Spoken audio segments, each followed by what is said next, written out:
Hi, Carol. I just wanted to speak to you today about a scheme that I've seen that's become available that will allow me to qualify as a solicitor without having to pay out for the LPC and take a formal training contract. I was wondering if you'd be happy to have a chat about that. Well, that sounds really interesting. Tell me more.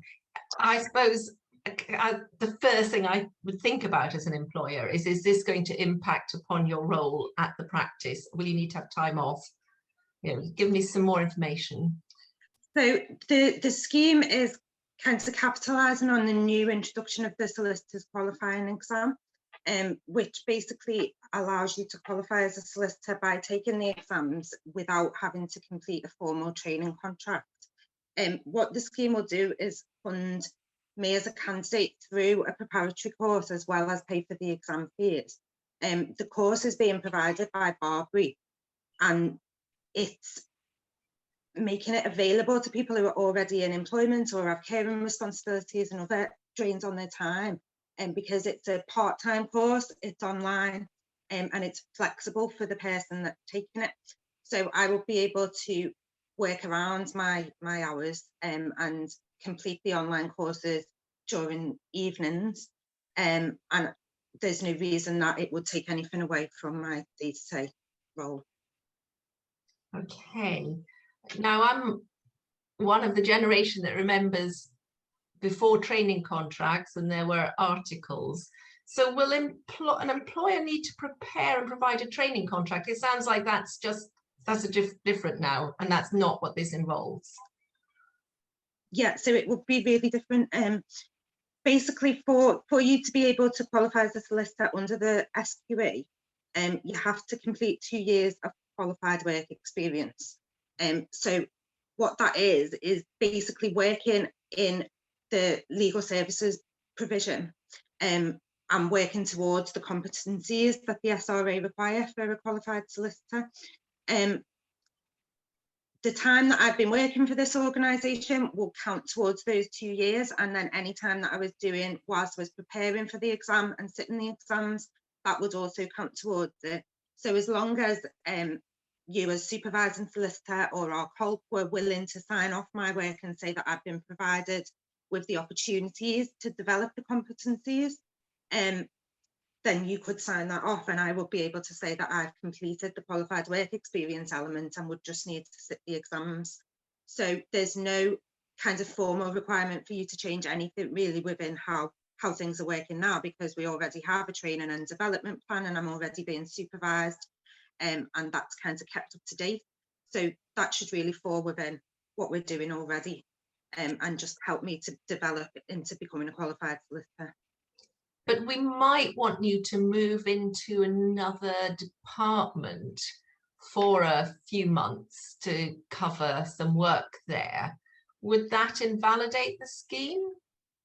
It wouldn't, because although it is a scheme that's aimed at people working in social welfare law and legal aid areas, it basically requires that you are doing 70% of your work in that sector, in those areas, rather than a full 100%. So if for any reason I did need to move over to, for instance, private clients or something, that would be fine, as long as it wasn't for any more than 30% of my time in at the moment, at the time of application, but also in the 2 years after qualification. Okay, so you've got an employment contract with us, and it's not fixed term or anything, but under this scheme, would we have to keep you on at the end of it? What's our commitment? So what the scheme asks the employer and the candidate to do is say that you anticipate that I will stay on for 2 years as a solicitor upon qualification, so at the end of the scheme. There's no requirement that you guarantee that that 2-year contract will be made available. Basically, the scheme recognises the difficulties our sector's facing. They understand that things can change quickly for organisations providing these areas of work, and it may not be possible for that 2 years to be signed up to at the end of the scheme.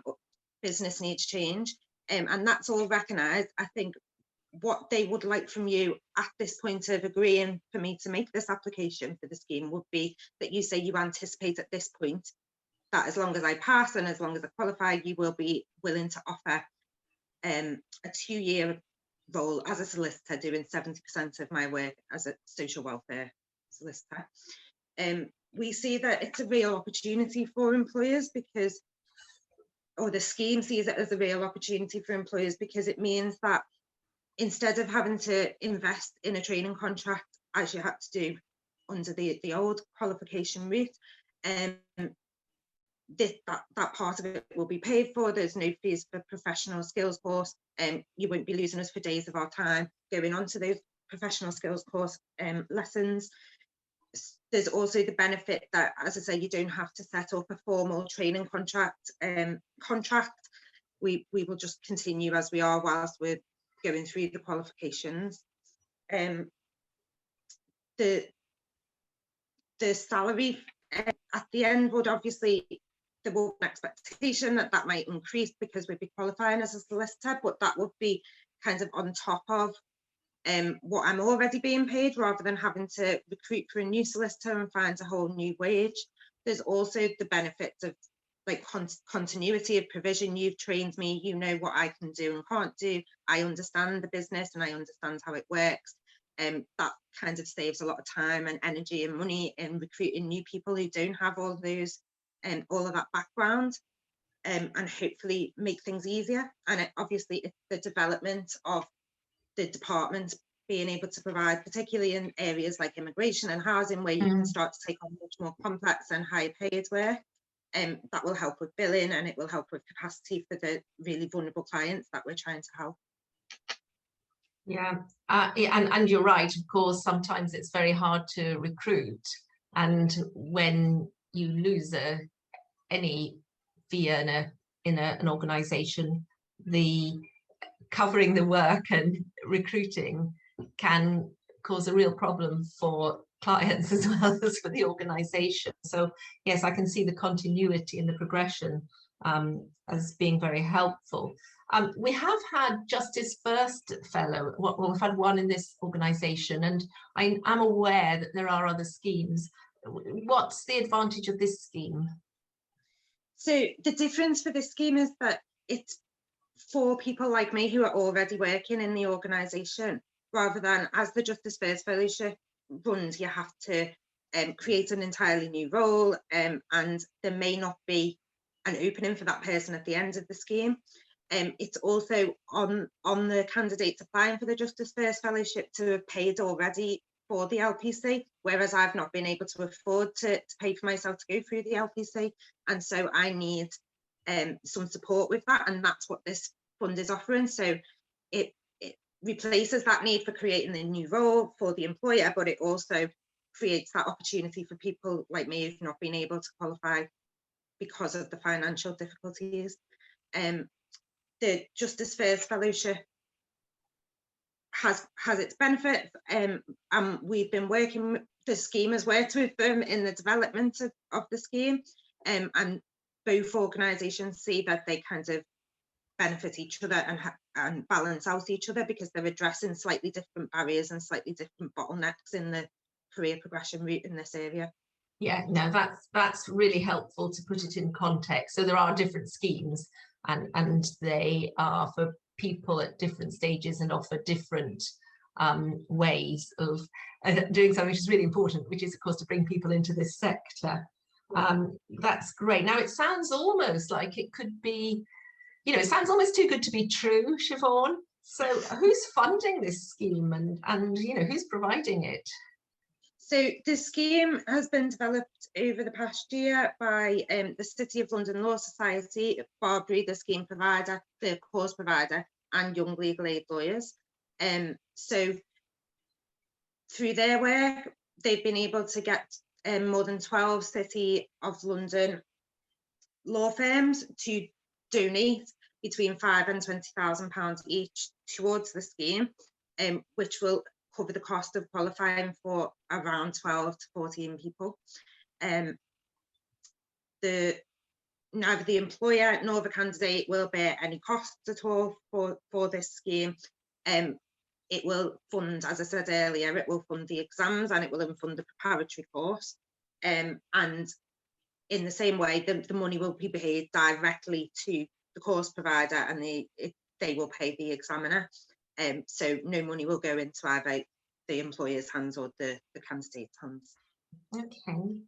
And there may be some extra costs, mightn't there? There'd be textbooks, possibly laptop, anything else? You know, is there any help with that? Unfortunately not. This fund is kind of really specific, and it will only address that problem with the course fees and the exam fees. So it's kind of on me to work out how I'm going to pay for those any additional costs there might be.